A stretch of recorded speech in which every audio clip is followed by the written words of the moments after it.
Čaute gitaroví fanatici, dnes sa pozrieme opäť na špičkovú gitarovú mašinku a to Fractal Axe FX2. Keď sledujete môj kanál, tak už som robil videá na produkty od Fractal Audio a to konkrétne na verziu FM3 a Ultra. Pokiaľ nemáte ešte odber na môj kanál, tak neváhajte a kliknite na odber. Najnovšia vlajková loď od Fractal Audio je aktuálne Axe FX3 a táto dvojka je o generáciu staršia rada. Stále sa však používa v profi štúdiách a aj pre živé profi hranie, keďže medzi dvojkou a trojkou nie je až taký mega obrovský rozdiel, čo sa týka kvality zvuku. Samozrejme dvojka sa dá zohnať podstatne lacnejšie ako verzia 3, ktorá vychádza v najnovšej variante nová cez 3000 eur a na bazároch cez 2000 eur, záleží aká verzia. Dvojku zoženiete na bazároch aktuálne niekde okolo ceny 1000 až 1300 eur, čo je podstatný rozdiel oproti cene za trojku. Samozrejme, modernejšia trojka má väčšiu pamäť, výkonnejší procesor, namiesto dvoch má 4 stereo výstupy a kopec ďalších vylepšení a aj farebný displej, ale nie je dotykový. Pokiaľ máte rozpočet na trojku, tak určite berte trojku, a keď nie, tak za štvrtinu ceny novej zoženiete stále špičkový Fractal Axe FX2. Dvojka mala okrem základnej verzie Mark 1 niekoľko ďalších verzií. V roku 2012 vyšla verzia Axe FX2 Mark 2. Bol tam zmenený Ethernet konektor na Ethernet Con konektor, bol tam pridaný väčší ventilátor a na šasoch boli spravené prieduchy pre lepšie vetranie. V roku 2014 vyšla verzia Axe FX2 XL, má rozšírenú pamäť na uloženie až 512 presetov, nové digitálne porty, vstavaný fastlink pre pripojenie nových foot switchov od Fractal Audio. Ďalej namiesto jedného konektoru pre pedály je pridaný ešte jeden a má aj vylepšený vstup so zníženou hladinou hluku. A posledná vylepšená verzia vyšla v roku 2015 a to Axe FX2 XL+. Dostala vylepšenia ako efektívnejšie využitie procesora, štvornásobne zväčšenie boot ROM pamäte a potlačenie puknutia v prípade tvrdého vypnutia prístroja. Všetky verzie dostali možnosť updateu z pôvodného firmwareu s názvom Quantum na nový firmware s názvom Ares, ktorý obsahuje aj niektoré vylepšenia modelovania zosilovačov z najnovšieho Fractalu Axe FX3. Ja tu mám k dispozícii verziu Mark 1, čiže prvú verziu Axe 2 s poslednou verziou firmwareu Ares 2.0. Tak a poďme sa pozrieť na mašinku podrobnejšie. Krabica je o niečo hĺbšia a ťažšia ako predchádzajúca verzia Ultra, ale rakový rozmer výšky zostal 2U. Verzia 3 je už vyššia a má rozmer 3U, ale zároveň má zhruba polovičnú hĺbku ako táto Axe 2. Krabica je kovová, masívna ako predchádzajúca verzia, ale displej je stále ako z 80. rokov so zeleným podsvietením. Nevadí, dá sa to prežiť, ide predsa hlavne o to, čo z toho lezie za zvuk. Tlačítka a potenciometre sú plastové. Tak a poďme sa pozrieť, aké tu máme ovládacie prvky. Sprava je tu prepínať zapnutia vypnutia. Potom tu máme displej, na ktorom sa nám zobrazujú základné údaje, ako číslo presetu, vedľa neho aj číslo scény, keďže v Axe 2 už máme aj scény. Vedľa nájdeme názvy použitých zosilovačov, môžeme použiť až 2 rôzne zosilovače v jednom presete a dole je vypísaný názov presetu. Vedľa displeja tu máme infodiódky. Horné indikujú silu vstupného signálu pre vstup 1 a 2. Dole nájdeme ešte ďalšie 4 diódky. Prvá indikuje, že sme v editačnom móde, pod ňou je diódka, ktorá svieti alebo bliká v prípade komunikácie MIDI rozhrania a ďalšie dve zabliknú v prípade prepáleného zvuku z výstupu 1 a 2. Ďalej tu máme veľký otočný potenciometer, ktorý slúži hlavne na prepínanie presetov, ale dá sa s ním pohybovať aj v rôznych nastaveniach. Pod ním nájdeme tlačítko Enter, ktoré slúži na potvrdzovanie v rôznych nastaveniach A vedľa neho sa nachádza tlačítko Exit, s ktorým vychádzame von z nastavení. Potom tu máme 4 navigačné tlačítka, ktoré nám slúžia na pohyb v rôznych nastaveniach menu. Pod nimi sú dve tlačítka s označením Page, ktoré slúžia na prepínanie stránok alebo tzv. Záložiek, na ktorých nájdeme ďalšie nastavenia. Napríklad tu sme na stránke Preset a vedľa je Efekt a práve týmito tlačítkami vieme listovať do tých ďalších záložiek. Ďalej tu máme tlačítko Layout. Po stlačení sa dostaneme do nastavenia reťazca Presetu. Ako vidíte, s navigačnými tlačítkami sa vieme pohybovať v reťazci, napríklad si označíme AMP, čo je zosilovač, a pokiaľ chceme ísť do nastavení zosilovača, ťukneme na tlačítko s označením Edit, ktoré je pod tlačítkom Layout, a zobrazí sa nám nastavenie zosilovača. S navigačnými tlačítkami si zvolíme daný parameter, napríklad bus, a otočným veľkým kolieskom nastavujeme, či chceme viac basov alebo menej.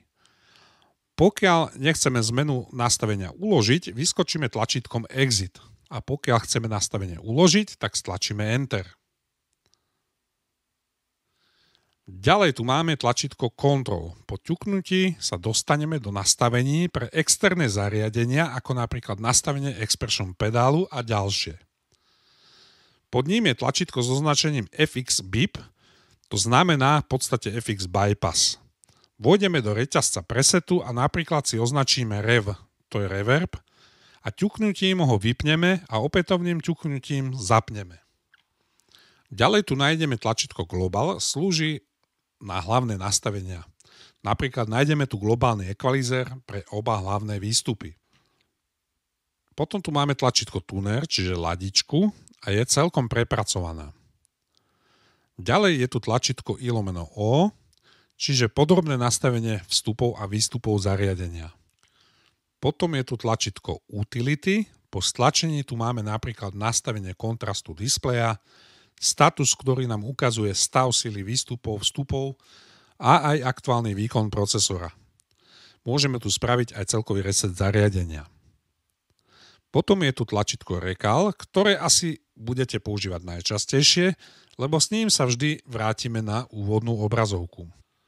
Potom tu nájdeme tlačítko Store. Po stlačení si môžeme vybrať, na akú pozíciu daný preset uložiť, zmeniť názov presetu a všetko pekne uložiť tlačítkom Enter.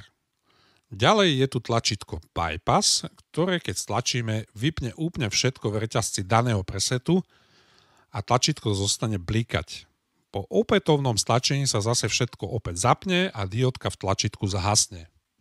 Ďalej tu máme tlačítko Tempo, ktoré aj bliká v nastavenom tempe.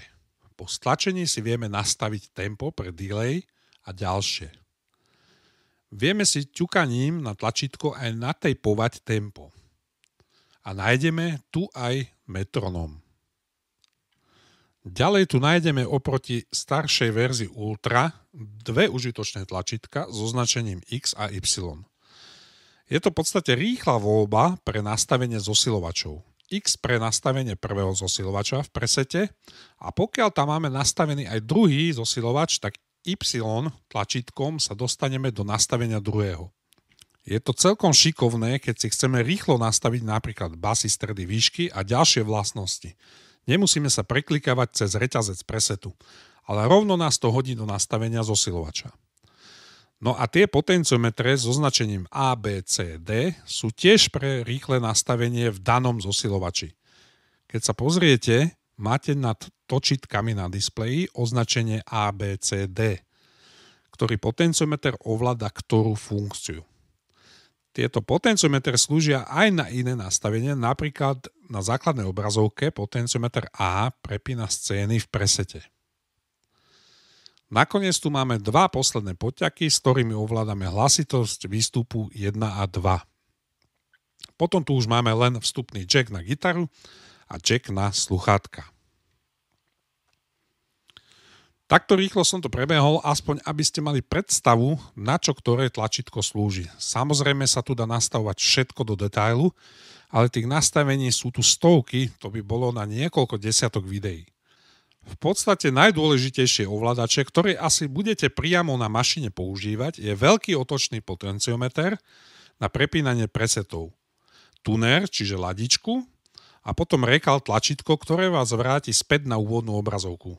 Tlačítko X, ktorým skočíme rýchlo do nastavenia zosilovača a volume výstupné potenciometre. Našťastie všetko sa dá nastavovať aj pomocou softvéru v počítači s názvom Axe Edit, kde je to oveľa prehľadnejšie. Axe 2 má už aj USB port, čiže jednoducho pripojíme k počítaču a editujeme. Funkcií a detálnych nastavení má Fractal asi najviac zo všetkých modelérov, čo existujú. Skrátka, toto je normálne, že gitarové laboratórium zvuku. Sa tu môžete vyhrať s takými detailami ako nastavenie biasu predzosilovacích lamp, koncových lamp. Môžete si meniť rôzne typy lamp a plno titerných nastavení všetkého možného, a to som sa ešte nedostal k reproduktorom, efektom a ďalším nastaveniam. Ja ani z polovice netuším, na čo všetko to je. Ale v tom je práve Fractal jedinečný. Stále tu objavujete nové možnosti a môžete sa hrajkať roky. Teda pokiaľ vás to baví.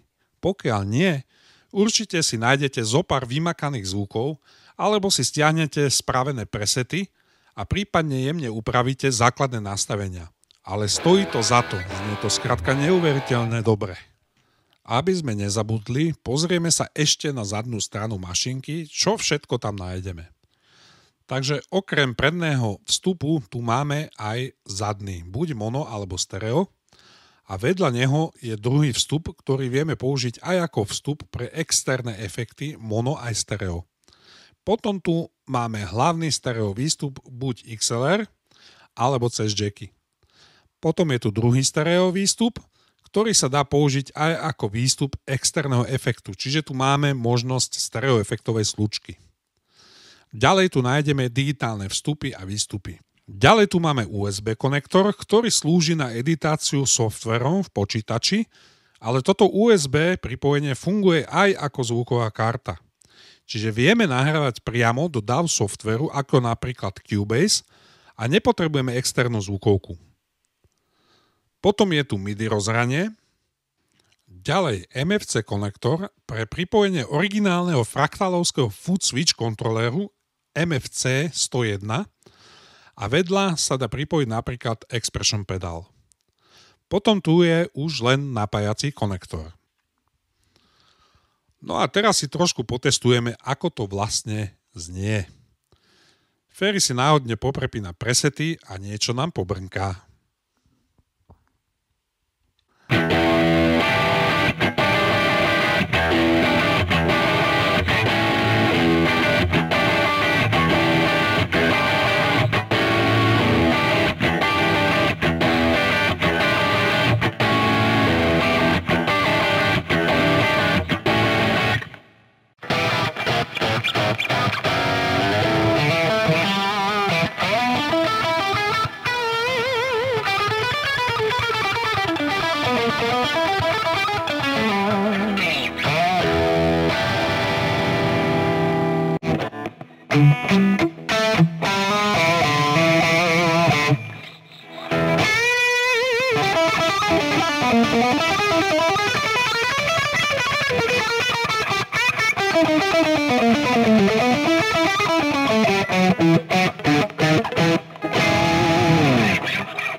Záverom by som naozaj označil Axe 2 za stále jeden z najlepších multi-effekt modelerov, čo sa dá zohnať aktuálne v danej cene.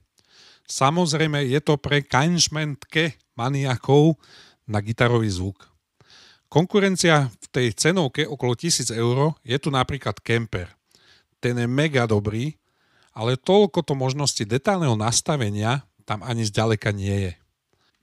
Možno ešte tak Helix, ten má toho tiež hodne čo ponúknuť, ale pre mňa, berte to ako môj subjektívny pocit, je Axečko zvukovo skrátka lepšie. Priama konkurencia v danej cenovke Axe 2 je paradoxne Fractal FM3, čo je podlahová verzia, ale novšia generácia hardveru a spod ruky sa dá zohnať cca okolo 1200 eur. Po pripojení k počítaču je to tiež gitarové laboratórium s novším softverom, ale určité obmedzenia má, a to výkonové. Predsa to nie je vlajková loď. Axe FX2 bola vlajková loď a nová stála hlboko cez 2000 eur. Ja by som túto Axe 2 bral do menšieho štúdia na štúdiové nahrávanie. Predsa keď nemáte možnosti kupovať drahé aparáty alebo nahrávať 100W vypražené gitarové hlavy, je toto výborná profi alternatíva za ešte dostupný peniaz. Samozrejme odporúčam aj pre fanatikov na zvuk, môžu sa hrať do nekonečna a dá sa to použiť aj na živé hranie s parádnym stereo zvukom priamo do mixpultu. Pokiaľ máte čo k tomu povedať, neváhajte, napíšte koment pod video. Pokiaľ vás takéto videá zaujímajú a bavia, určite dajte odber na môj kanál a na video like. Moje meno je Palco a vidíme sa pri ďalšom videu.